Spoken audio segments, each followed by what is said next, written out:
Namo tassa bhagavato arahato samma sambuddhassa.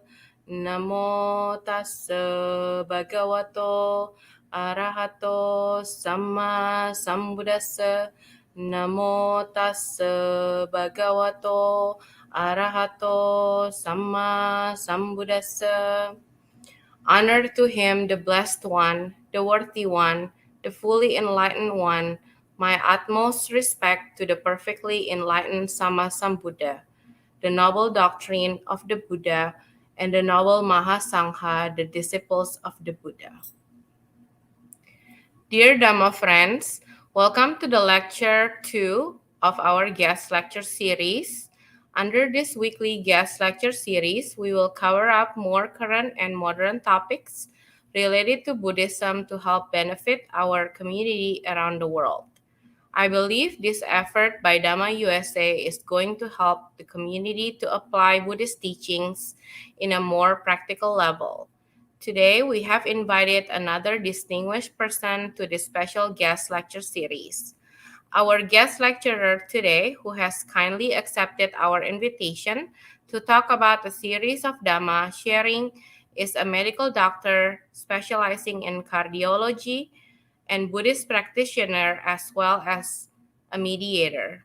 Our guest lecturer prefers to stay with no formal introduction, and I respect her for her choice to remain that way. Good evening and greetings to you, Doctor, and welcome to this special guest lecture series on behalf of Dhamma USA. How are you doing today? Doing well. And thank you so much for inviting me. And I would also like to thank Venerable Sumita for the invitation. Thank you. Today's topic is practical steps to the path of Nibbana. This is part 1 of 4 lectures that she has kindly volunteered to conduct in order to benefit our Dhamma USA community. Please mark your calendar every Thursday at 6 p.m. Pacific Time to get more benefited from this guest lecture series. Kindly check with Dhamma USA YouTube channel, Facebook page, and groups for more updates. I'm sure you're going to enjoy this topic today about practical steps to the path of Nibbana. I would like to invite to continue with the remaining 3 lectures as well to be more benefited. Please post your questions in the comment sections of Dhamma USA YouTube channel so that our guest lecturer can answer them at the end of the talk. Without further ado, let me invite our guest lecturer to start her presentation on practical steps to the path of Nibbana. Theruvan Saranai. So today we'll be discussing about the practical steps we have to take to attain Nibbana. And before we embark on this journey, I just wanted to touch base and kind of remind ourselves, why do we want to do this? Why do we want to attain Nibbana? And that's mentioned in the Four Noble Truths. We all know, if we think about our own life, we are constantly in stress and we constantly suffer. And throughout our life, whether we try to get an education, get married, get a good job, we are doing all these things because we do not like to suffer, and we are hoping that it will eliminate suffering. But every day, you, me, everyone in this world is constantly experiencing sadness and suffering. So, the Lord Buddha shared with us the ultimate Four Noble Truths, where he outlined why we are suffering like this, how to end this suffering, and the exact steps that we need to take. And today's lecture, this is the first one of 4 parts. I'm going to share with you the practical steps we need to take. And these are steps you could take today. I will not be focusing on the deep theoretical aspects of Buddhism because I want to share the real, true, practical steps we can take. So let's start with 6 pearls of wisdom. The time to embark on this journey is now. We never know what tomorrow brings. And, we might be dead tomorrow for all we know. So the time to embark on this journey is today. And no matter what you do in life, you have to stay focused, be determined, and persevere. And this is one thing, and I will share these pearls of wisdom with you as we go along. One thing I personally experienced, which is you have to have some element of desire to attain Nibbana, to embark on this journey. But if it gets too extensive and you get this intense desire to attain Nibbana, it causes a restlessness in your mind and prevents you pursuing the path. So constantly keep an eye on yourself, because you do need a little bit of desire to embark on this journey, but not too much. So keep an eye on yourself. You have to be patient with yourself. You can only take one step at a time. And dear friends, we can attain Nibbana. Please do not listen to anyone who says that we cannot. Because think about it. I think Venerable Ajahn Chah said in one of his books, everyone who has attained Nibbana has been a human being just like you and me. So there is absolutely no reason to think that we cannot attain Nibbana. So please remember that and do not listen to naysayers. And at the end of these 4 parts, lectures, you will realize that it is common sense. And this is one thing I have learned, and that is when you are contemplating, and I'll share with you the practical steps on how to contemplate probably in part 2 and 3 and 4. But I have personally realized that it's best to contemplate in your own native language.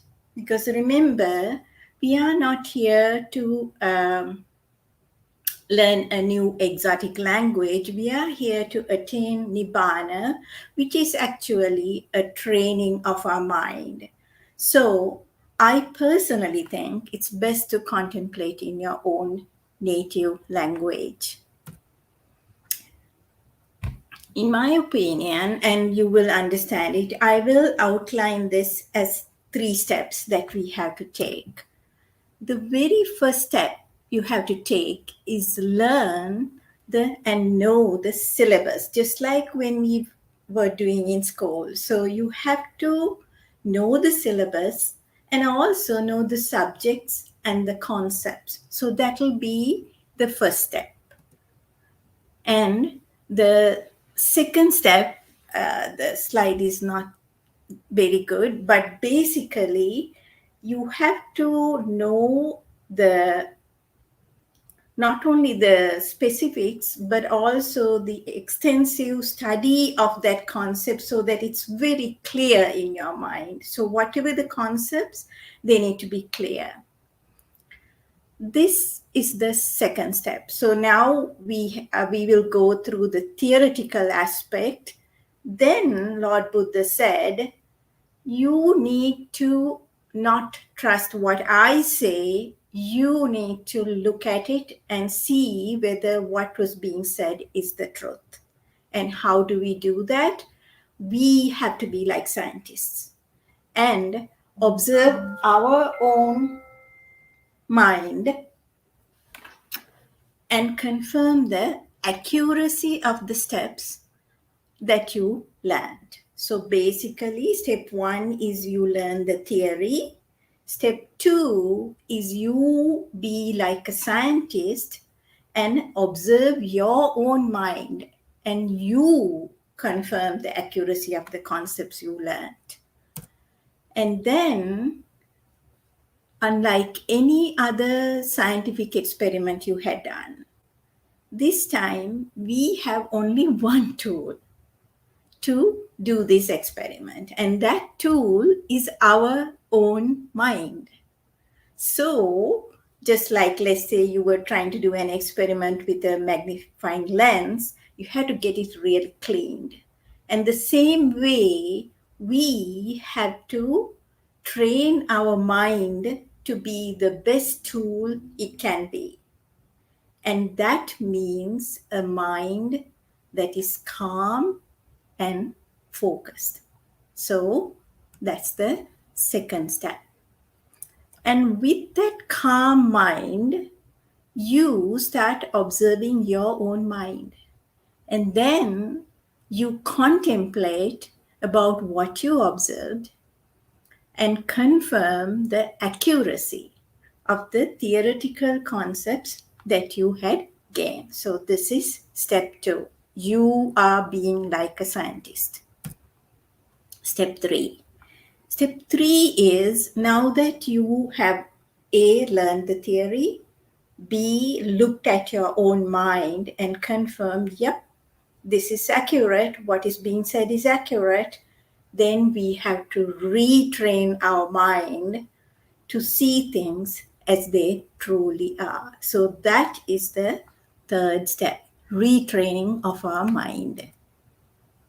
Now, how do we retrain our mind? Well, there is only one way in this world to retrain a mind, and that is by repeated contemplations. Sir, is there a way to, I don't think there is a way to, okay, good. So when we are retraining our mind, I told you that we do it by repeated contemplations. Now, let's talk about that. Now, this is part of Western medicine that I'm trying to share with you to show how we retrain our mind. So basically, we are going to discard old habits and old ways of thinking and replace them with a new habit and a new way of looking at the world. So this is the third step. So number 1, we learned the theory. Number 2, we did the experiment ourselves and looked at our own mind. Number 3, we start retraining our mind with repeated contemplations. So if you think of a jungle and if you think of a path in a jungle, if a lot of people start walking on that path will become very clear, right? So let's say you decide to create a new path. What do you have to do? You have to close this path, prevent anyone walking on that path, and get everyone to walk on this new path. So if you do that, what will happen is that path will become clearer. Simple, common sense. In our brain, we have these unusual cells. They are very specific.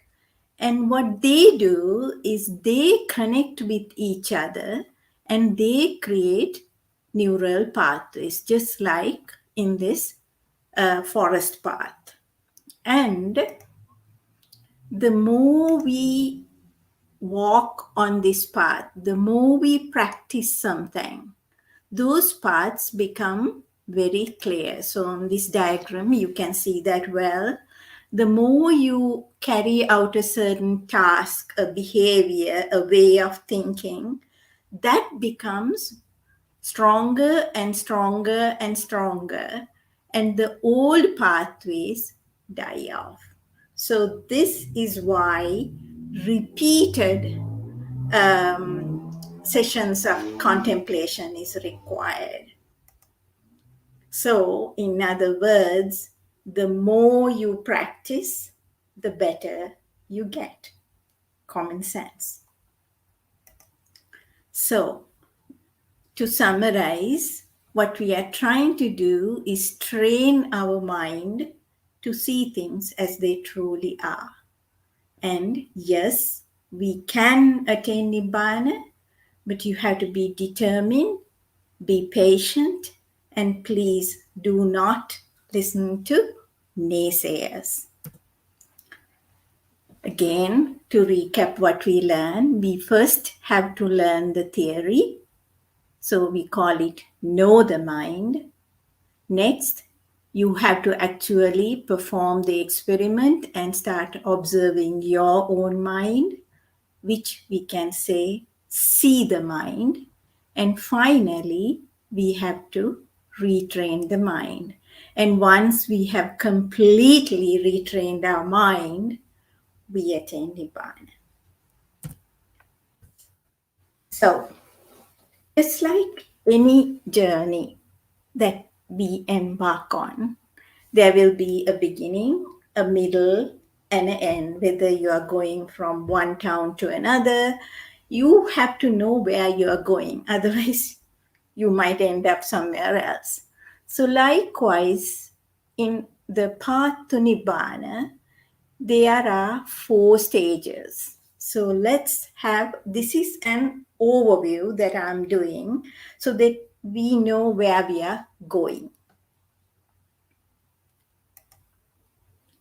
So there's 4 stages and all of you all are aware of that, which is in Sowan, Sakrudagami, Anagami, Arihat, or we call them in English stream enterer, once returner, non-returner, and Nibbana. So during this journey, at each stage, we will let go of certain chains that bind us. So they talk about 10 chains, and slowly at every stage, we will let go of a couple of these chains. So the first stage is Sowan or stream entry. In that stage, you will start and begin to understand 3 subjects. Now, I intentionally left these 3 words in the part 2, 3, and 4. We will spend a lot of time going and really understanding these words. It's anicca, dukkha, and anatta, or impermanence, stress and suffering, and no self. But please don't pay attention to the words. I want you to get the overview, which is at the level of stream entry, your understanding of these subjects will be minimal, about 25%. Then there is this concept of Sakkaya Ditthi, and we will spend actually quite a lot of time to understand this, but at the end of stream entry, you would have eliminated that concept called Sakkaya Ditthi. Just now, it's just a word, leave it that way. I'm going through the overview. Also, if you look back, since you have seen the mind, you are not going to have any doubt because it's something you have seen. It's not something that somebody has told you. You have seen it yourself. So there is not going to be any doubt. And then at the same time, the path will be so clear to you, and you will understand this by part 4. You won't be messing around and wasting your time on funny rituals and practices because you know what you have to do, because you have seen what has to be done. So, hence the reason by the time you are at the stream entry level, you would have achieved all these 3. So, that is 3 chains. So, now we have learned the theory and we have actually seen the mind, the hardest thing, once you see the mind completely and you enter stream entry level, and then this is the hardest thing, because this road that we've been carrying on is like a highway. We have to close that road and start going on a different path. As we go through this path with perseverance, determination, and focus, we will enter the next stage, which is Sakrudagami, or once returner. And what you will notice, and these are things you will notice, so you don't have to be asking people, because it will be very clear to you. And what will happen is your greed, your desires, they'll slowly start coming down. And it will be very evident to you. So it's really nothing that you have to question. Same way, if you were getting very angry often, you will notice that it's less now. So again, something that you will know. So you don't have to ask others about this. Third stage would be Sakrudagami. Again, now your understanding slowly will start going up. And then the third stage will be Anagami. I'm sorry. So one, Sakrudagami, Anagami. What happens in Anagami is that we completely eliminate greed and desire. And then you will completely eliminate anger.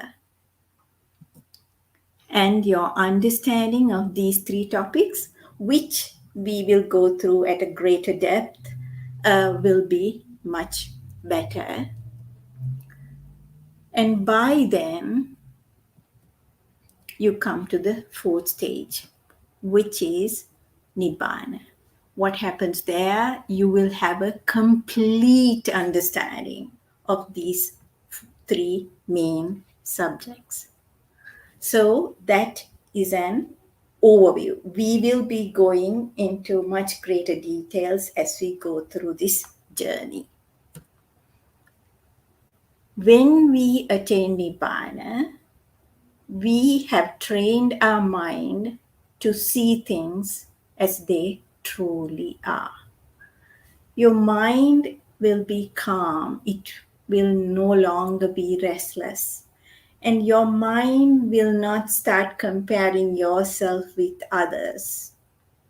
And also, desires to be reborn will completely disappear. So those are the 10 fetters that we will get overcome once we attain Nibbana. So, to summarize, just like any other journey, we have to first start by getting ready. And you do that by being the best person you can be. And we will be talking about that next.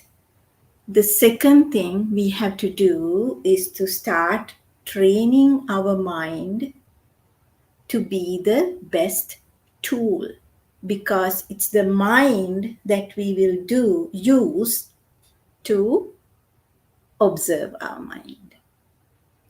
And then as we go through this journey, the three main subjects that we talked about, our understanding of it will slowly start going up. And then on the fourth stage, which is when we attain Nibbana, we will have a complete understanding of these subjects.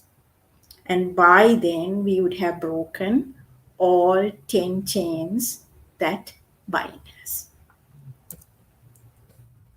So, now let's talk about the practical steps. That was just an overview. And in our practical steps, the very first thing we have to do is to be the best person you can be, or we call it Sila. Okay, being the best person you can be. Now, a couple of simple concepts before we talk about that. We all know if we pause for a moment and look at ourselves, we will know that we have a body. Everybody can see that.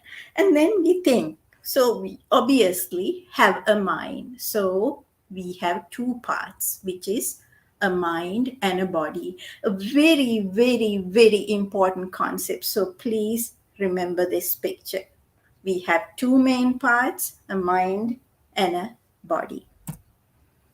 And actually, we are just like robots. I will explain in a second. But if you look at a robot, what do we see? We see something like an eye, and then data comes in, goes through this equipment that looks like the eye, and goes into the processor.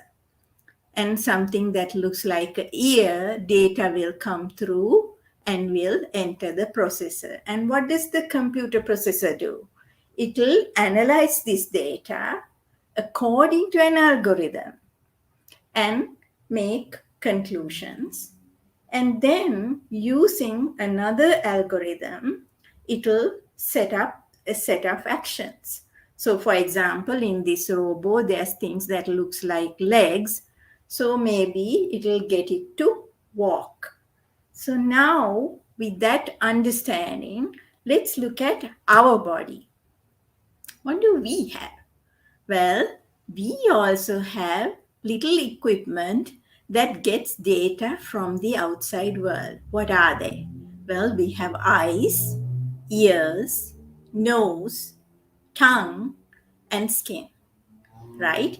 For now, let's just look at those. In the Buddhist philosophy, the mind is also considered a sense organ, but we will be talking about that in part 2. But for now, let's just focus on the most obvious stuff. So these sense organs, they get data, and what do? They send it through the body to the mind. And what does the mind do? Well, the mind interprets that data, and then it will send messages back to the body and get the body to carry them out, right? So we have sense organs that brings data, and then that data enters the mind. The mind is the one that interprets the data, a very important concept. It's the mind that interprets the data and creates the actions, the thoughts and the actions. So if you look at it in a very simplistic way, we can only do 3 things. It's unbelievable, but that's all we can do. What are those? Number 1, we can think. Number 2, our mind can instruct the body, and thereby we can speak. And finally, our mind can instruct the body to do certain physical activities. So think, speak, physical activities. That's all we are capable of doing. So what does learning to be the best person you can be really mean in a Buddhist philosophical sense? What it means is we have to teach our mind certain principles so that the mind stops creating certain actions that are detrimental to us and the world. The thing that is the basic precepts are the 5 precepts. So let's look at it in this way. So the first precept is you avoid killing or hurting anything that is alive. What does that really mean? It means the mind should not tell the body to carry out certain actions. Number 2, avoid taking anything that does not belong to you. Same concept. It's the mind that has to instruct the body not to do certain things. Avoid sexual misconduct, same concept. Avoid telling a lie. Use your speech to hurt others or waste your time gossiping. What are these? These are all to do with speech. So that's the next one. Avoid taking intoxicating substances as they will affect your judgment. Try to find a job that does not harm others. What are those? And it's amazing. Similar to what happens in the world just now, you should avoid jobs that trade in poisons, guns, trading people, intoxicants, etc. So try to find a job that does not hurt others. And now this is a mind task, which is be kind, be compassionate, share your wealth and your knowledge with fellow human beings. This is very critical. You do not compare yourself with others. You compare yourself with the person you were yesterday and try to be a better person today. So your comparison is only with yourself. This is very important because associating with good friends, friends that will help you, nurture you, and also help you to achieve your final mission of attaining Nibbana. So friends are critical. I read in one sutra where they said that this is like the most important thing. And as I am going through this journey, just like you, I am finding that out too. Friends are critical. And we call them Kalyana Mitrayo. So we spent some time talking about the concepts of the 5 precepts. But as you read the literature, it's amazing. Lord Buddha had also mentioned we have to take care of our body too, because if our body is not well, we cannot go on this journey. So some of this is medical and others is Buddhist literature. So this is critical in this day because none of us are getting enough sleep. So please make sure that you get enough sleep. And if you are exhausted, super stressed, it's important to sleep for a longer period of time and get your body to be its healthiest form. Eat healthy food. Vegetarian, there is a lot of data now coming out, is good for you, and actually it makes you feel better. And that's a first-hand information I can share with you. And again, if you eat a whole bunch, you feel so uncomfortable. It's important to eat small, frequent meals. Drink plenty of water and avoid stimulants and alcohol and drugs that can affect your judgment. So we talked about taking care of our body. Part 2, we will devote to the mind, but there's a couple of things I want to share along in the same trend. Why? Because the mind is the primary tool we'll be using. So not only should we have a healthy body that is ready to go on this journey, it is important to have a mind that is not like a stormy ocean. And I will be using this slide over and over again because this is so critical. In a stormy ocean, you cannot see anything. So we want a mind like a calm lake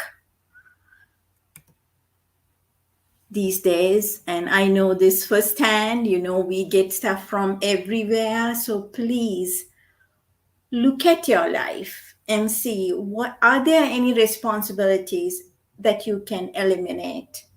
And is there a better way of stopping all this craziness coming at you? So reduce responsibilities, learn the art of being frugal, learn the art of being happy with what you have, and get away from stressful environments, because at the end of the day, if you are like this, there is no way that you can embark on this journey. So this is very critical, and I urge you to look at your life so that you can adjust and make changes. These days, the TV, digital media, they all mess us up. So again, look at your life objectively and figure out, how can I have a mind that is like a calm lake and not a stormy ocean? Clutter in our homes really makes us get unnecessary data coming into our body. So a clutter-free environment is important.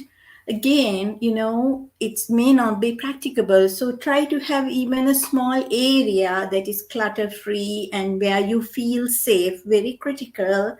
Uh, so have an environment, at least even in a tiny area of your home.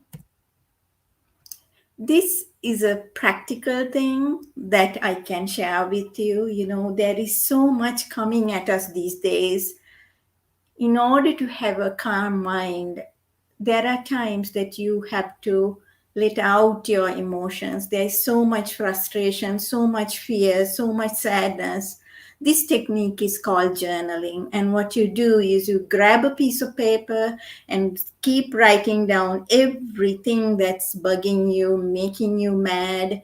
And then you tear that piece of paper into small pieces. Do not read it, do not share it, do not do anything with it, and throw it in the garbage. If you keep doing it, in about 3 weeks, you may have to write it over and over again. You will notice that your mind becomes calmer. So this is a very simple but a very effective technique that you could use. Another practical thing that I personally have noticed, you start out trying to, okay, I'm going to not have clutter, I'm not going to have too many responsibilities, but before you know it, all of a sudden, you're back doing all those old things, because old habits have a way of creeping back. Because if you really think about that story we talked about, the path in the jungle, well, guess what? This path is like a highway, so we tend to go there. So we have to make a conscious effort to not go there. So all these things that I shared with you, you have to be conscious about it, and actually you have to have an effort to go another path. Okay, we are almost there. I was trying to make it short and sweet so that you don't get bored. But this is something I have seen over and over again. So I really wanted to spend some time on this. Sometimes when you start reading and you think you know a lot, you forget the art of listening. So it's very important, as you go on this journey, you have to stay humble. Listen to other people's points of view, and then you can decide whether it's the truth or whether you're going to incorporate it into your practice or do something else. But stay humble. Don't try to think that, that they don't have anything to contribute. And never stop learning. Since we have time, throughout as a medical doctor, I have taught medical students, junior doctors, how to examine patients. But at the same time, every day I learn from them too, because there may be a technique that they are using that's better than the one that I was taught when I was a medical student. So in your journey, it's important to talk to Kalyana Mitra or good friends, listen to sermons, read books, and keep learning. But at the same time, have this: is it useful for me?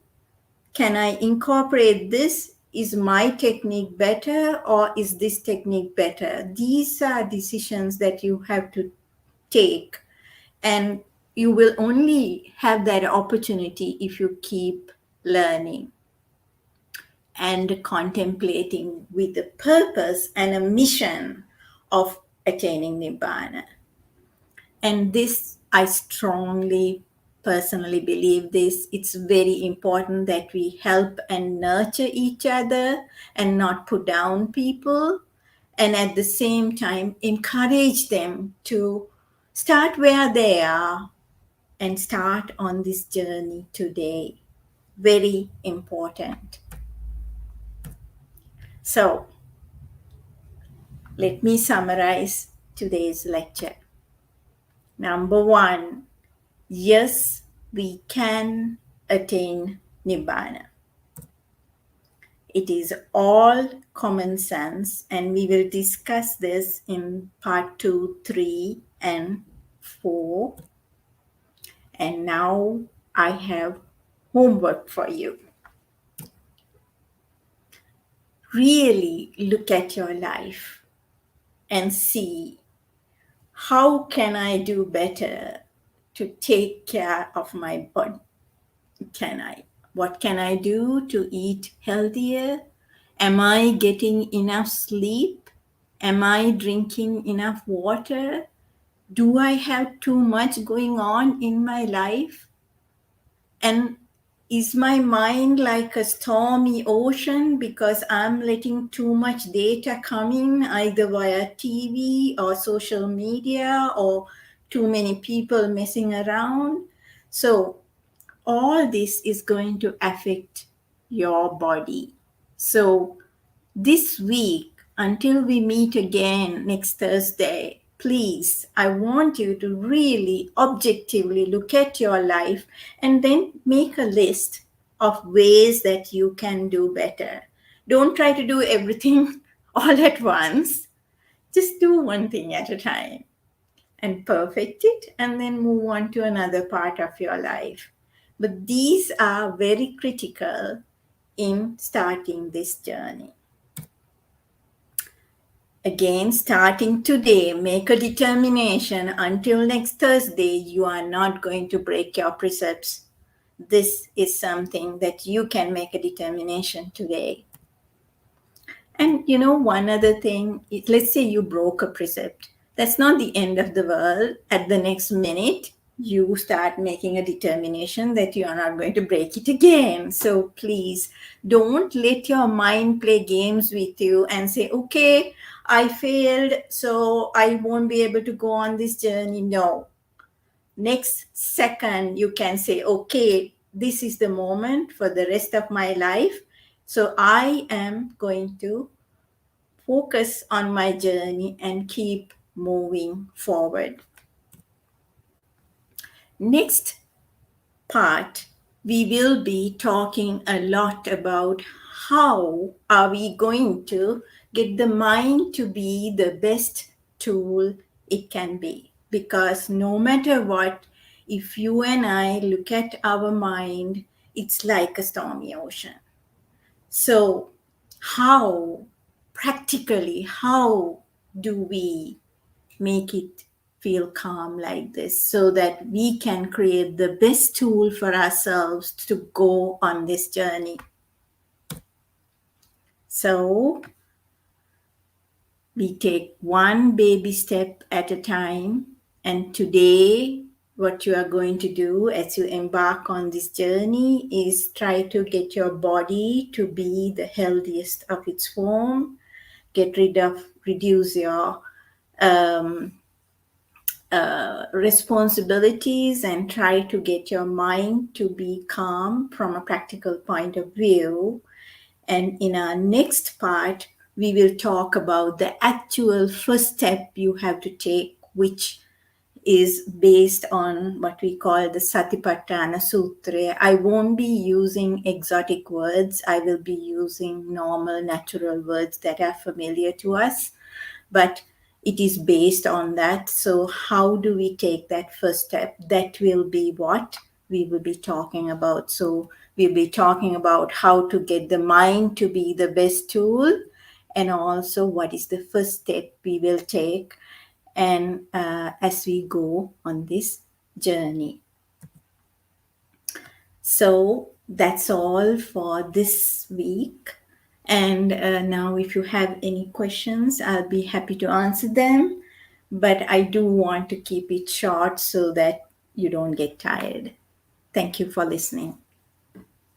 Thank you very much, Doctor, for your presentation on practical steps to the path of Nibbana. It was very enjoyable.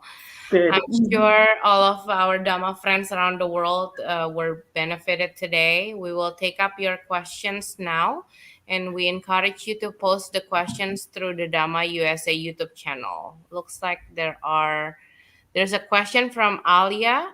If a person has been living as a bad person, such as, for example, a murderer, rapist, or commit other crimes, will they still have the opportunity in their current life to attain Nibbana? In my opinion, yes, because today is the first day of the rest of our lives. We can't change what we did in the past, but today, going forward, we can. And so the answer is a big yes. It's about starting today and starting on this journey today. Okay, next question. Next question is from Ananda Mahinkanda. Number one, can you explain about Salabata para Sila Parama. So method? yes, yes, Present day, for example, in Sri Lanka, many people are seeking help from mythical figures like Hindu gods. yes. So I am going to look at it in a different way. If you really look at yourself, I cannot change you, and you cannot change me. But I can change myself, and you can change yourself. So never, hence the reason I put that there, as we go through this journey, you will see what is rational and what is common sense about training our mind. So, and you can make a determination what's helpful and what isn't. So it doesn't matter what others say, it doesn't matter what others do. What matters is you understanding what has to happen and you making up your mind as to what you need to do next. So Sila Pita Paramasa means you are not going to waste your time doing unnecessary things. Now, if I take a simple example, when we were in med school, we'll go to the library to study. Like, let's say we had a exam on surgery. We are not going to just walk into that library and start taking a history book and studying that, because the subject that we are interested is surgery on that time, at that time. So basically, what you do is you have a mission, you are in control, and you study and pass the exam that you are planning to study for. So if someone else wants to do something else, that's fine. So Silabata Paramas, as we go forward, you will know what you have to do, and then you can decide for yourself. I hope that answers that question.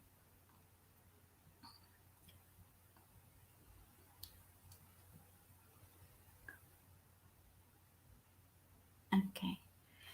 Excellent questions. So basically, the question is, as a person who has studied the brain, is the brain a sensory organ, part of the mind? Okay.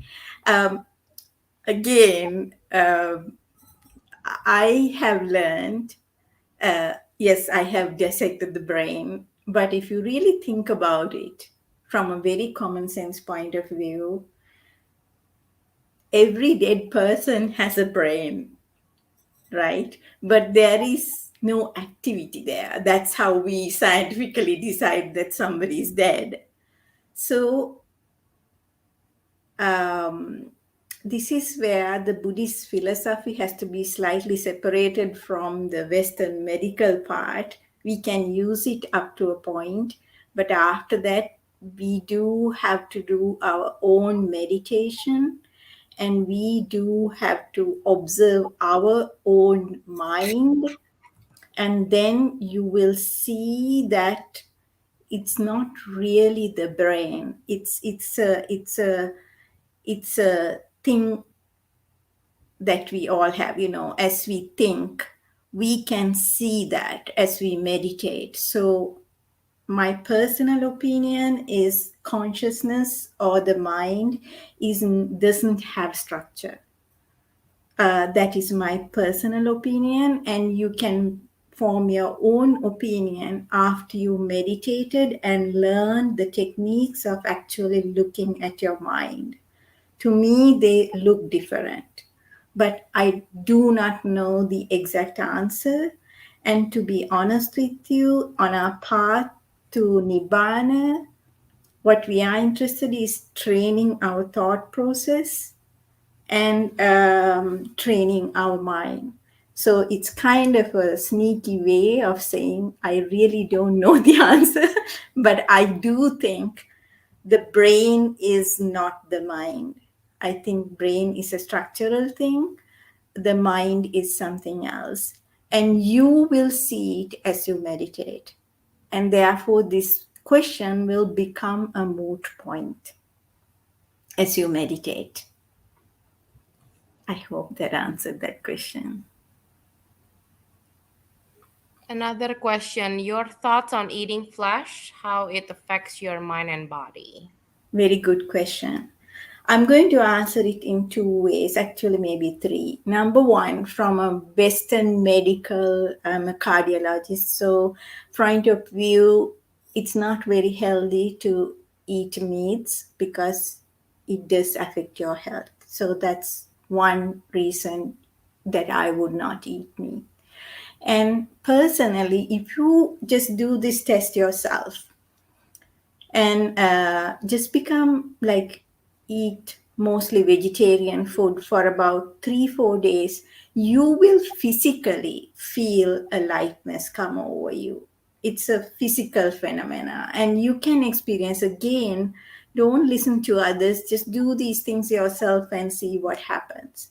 So physically, because as we embark on this journey, it is important to have the best physique, best health we can have. So that's another reason why I would stay away from eating flesh. But we are in the path to train our mind. So if the only thing that's available to you is meat, well, you may have to eat that. So I don't think it'll prevent you from attaining Nibbana. But I do think from a physical point of view, it'll help you feel better, and therefore it'll help you on your path to Nibbana. So that's the answer for that.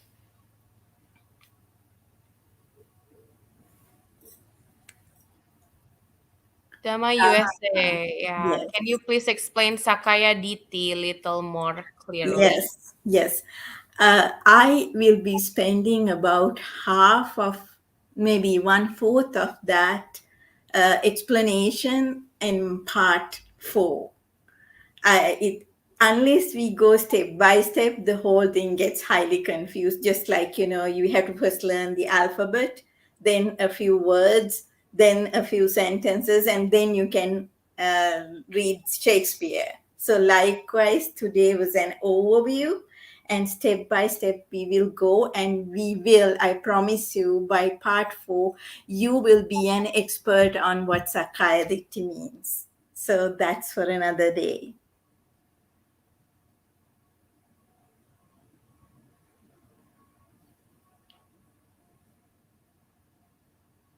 Thank you so much.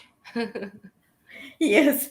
Um, Please join us for part 3 to 4. And at the end, I can guarantee you, you'll have a really good understanding of what you have to do. And it'll be all common sense. And that's the beauty of this. And there's nothing exotic. So please join us. And so you have homework. Today's homework is to be the best person you can be. And next week, I will share how to train your mind to be the best tool and actually start on this journey. So, yes, you will know at the end of part 4 how to get there. I think, Doctor, there is another question. How to start my journey? No, sorry. How to start my journey to the stream entry or Sotapanna? Is Yeah, that also that's the part one four? that I just answered that Okay. question. Uh, Bawani, question. I feel that people are different because of different minds. You are absolutely right. You are absolutely right. But these basic principles are true for all, then you have to contemplate about your own mind and see where you are and start from where you are and start that journey. Each human being is unique. I agree 100%. But these principles are common to us all. How you use them is up to you. Good answer. As a lay person, how can I stay so focused to attain the Sotapanna during this life, despite our daily secular activities? Yes. This is the actually the main reason I wanted to do this with y'all, because to be honest with you, we don't need a lot of time. What is happening to us is we haven't listened to anything from A to Z. Like, any exam we did, we started from the first chapter and slowly read through the whole book. So that's what I'm trying to do. This is part 1, where you are focusing on being the best person you can be. Next chapter, there's many chapters, and at the final chapter, you will have a very clear understanding. And yes, you can do it while you are working, while you are taking care of your kids. You can do it and you can get somewhere. And I can guarantee you that, but it's up to you. So, yes, we can. And this week, really focus on what we talked about and practically start making a list of how you are going to eat healthy, drink good water, and avoid intoxicants, follow the 5 precepts. Sleeping is so critical. So look at all those things, go back and look at them, make a list and adjust them so that you are ready for part 2 next Thursday. Okay, All great. Thank right. you. Mhm. With that, Dhamma friends, we conclude today's guest lecture, and we look forward to meeting you with more interesting topics like this in the coming weeks. Please contact us if you have an interesting and useful topic. And we would also like to invite you if you're interested in joining us in this weekly guest lecture series. I would like to thank our guest lecturer for kindly accepting our invitation for this guest lecture series. May you always be well, happy, and healthy, dear doctor. Thank you. Thiruvan Saranai. Let us keep our palms together close to our heart and pray that by the power of all the dana, sila, bhavana activities that we all have performed during our lifetime and during our whole course of samsara, become one united power and may it share with all the celestial beings.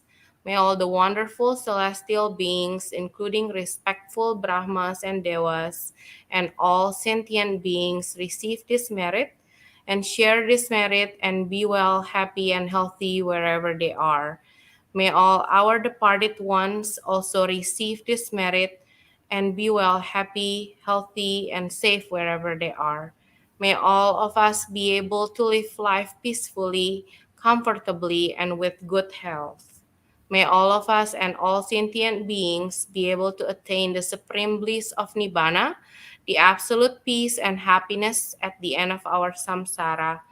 Please keep your palms together close to your heart and say 3 times sadhu, sadhu, sadhu. Bawatu saba manggalam rakantu saba dewata, saba buddha nubawena sada soti bawantute.